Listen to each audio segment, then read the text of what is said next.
Hi, boys and girls. This is Ms. Kathy. I'm so happy you've joined me today for another story just for you.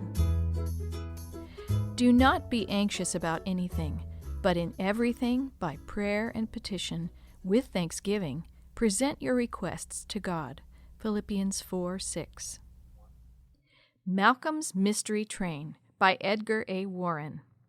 Dad glanced at his watch for the 10th time in a half hour. If we don't get to Charing Cross on time, we'll miss the last train to Watford, he said, shaking his head.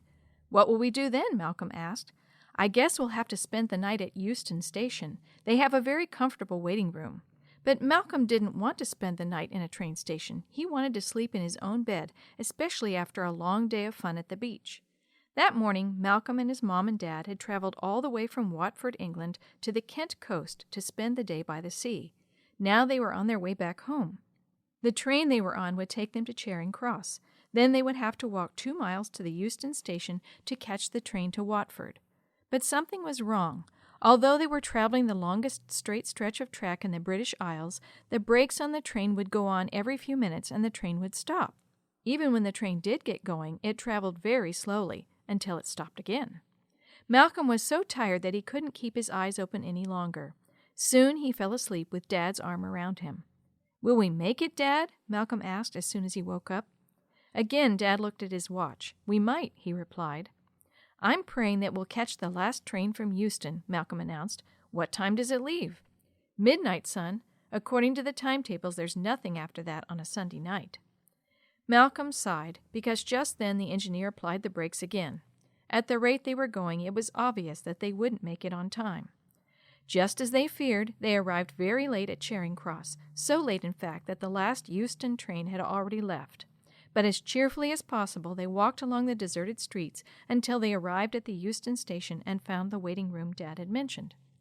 Would you get me some water? Mom asked Dad just before they settled down. I'm really thirsty. Dad got up, took the cup, and walked to the drinking fountain near the platform where, a half hour earlier, they should have caught the last train to Watford. A big London policeman stood in front of the fountain.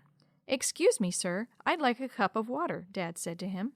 Then, feeling that an explanation was called for, he continued, Not much fun when you arrive back from the seaside too late for the last Watford train. No, but you have, replied the policeman. What's that train standing there now? Dad looked, and to his surprise he saw that a train was standing at the platform. But was it a train to Watford? He looked closely. Sure enough, it was. Dad ran back to the waiting room and called out excitedly, Come quickly, follow me. Soon Malcolm and his mom and dad were hurrying themselves into the train. At 12:40 a.m., they pulled out of the station and arrived at Watford 40 minutes later. The next day, Malcolm's dad looked up the timetable, but the story was still the same. Last train from Euston to Watford on Sunday night, 12 o'clock midnight. Still, Dad was not satisfied. The next time he was at the Euston station, he stopped by the office. When does the last train to Watford leave here on Sunday nights? He asked the ticket agent. 12 o'clock midnight. But surely there's another one? No, said the official, there's nothing at all after that. A special train in answer to a boy's prayer? Malcolm is quite sure of it.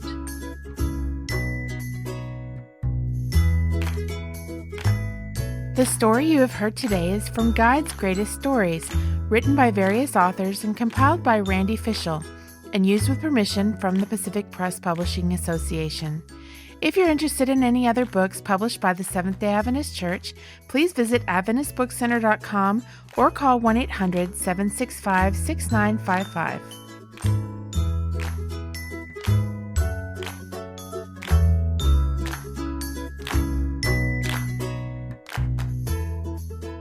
This podcast is a production of the Carolina Conference of the Seventh-day Adventist Church.